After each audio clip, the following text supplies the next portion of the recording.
Le V862 de Godox, c'est le flash Cobra que j'ai acheté quand j'ai commencé à faire de la photo de soirée et depuis, il ne m'a jamais lâché, je n'ai jamais été déçu. Et dans cette vidéo, on va voir s'il est toujours utile de l'acheter en 2026 avec tout ce qui est sorti de nouveau et surtout par rapport à tes besoins et le prix de ce matos-là.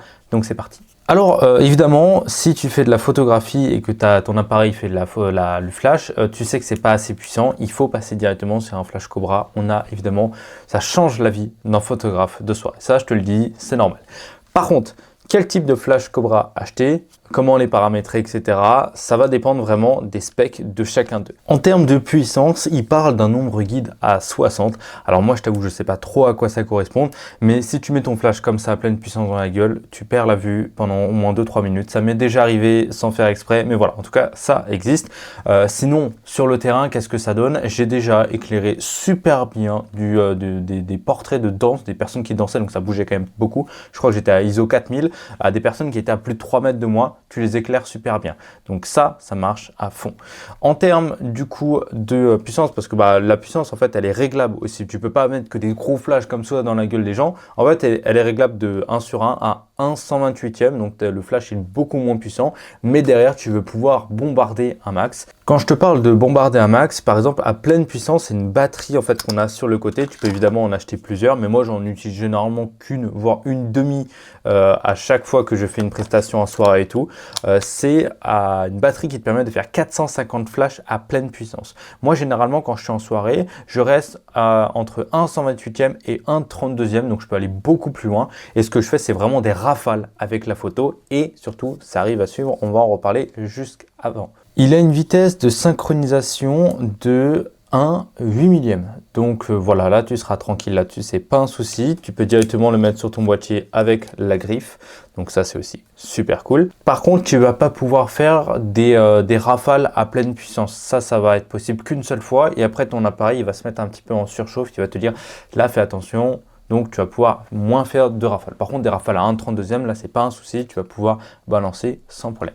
Alors, il a du coup toute la fonction 2,4G, c'est-à-dire que tu vas pouvoir avoir ton flash qui est posé quelque part, ton boîtier autre part avec un transmetteur et il va envoyer le flash, ça va synchroniser, tu n'auras pas de problème là-dessus.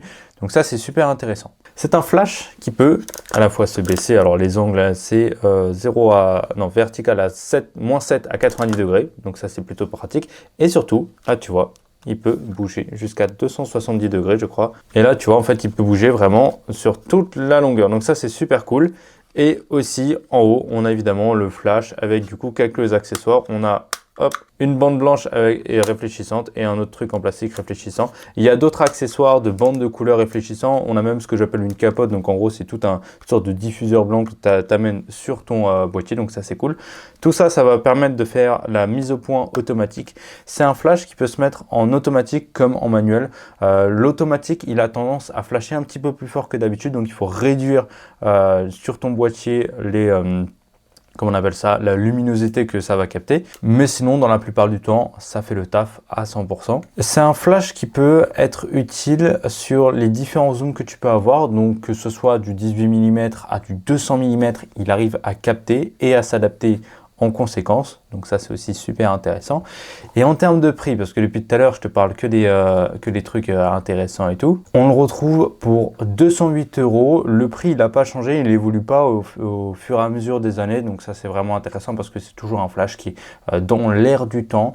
Il n'y en a pas des nouveaux qui arrivent et qui sont exceptionnels. Franchement, il n'y a pas de grosse évolution dans les flashs comparé au boîtier ou à ce genre de choses-là. Donc moi, je le recommande à toute personne qui a besoin d'éclairer ses photographies pendant des soirées, etc. Donc voilà, c'est vraiment un flash qui est très bon, très complet, qui dure dans le temps. La batterie, elle tient à tous les coups, c'est pas un souci. Je l'ai loué à plusieurs autres professionnels aussi. Je l'utilise chaque année dans mes prestations de photographie de soirée. Donc voilà, c'est vraiment un flash Cobra que je recommande à tous. Si tu es intéressé par l'achat de ce flash-là, tu as le lien dans la description pour l'avoir à 208 €. Et puis si tu l'as ou si tu as la moindre question dessus, n'hésite pas à me partager ça dans les commentaires, j'y répondrai avec plaisir. De gros bisous et ciao.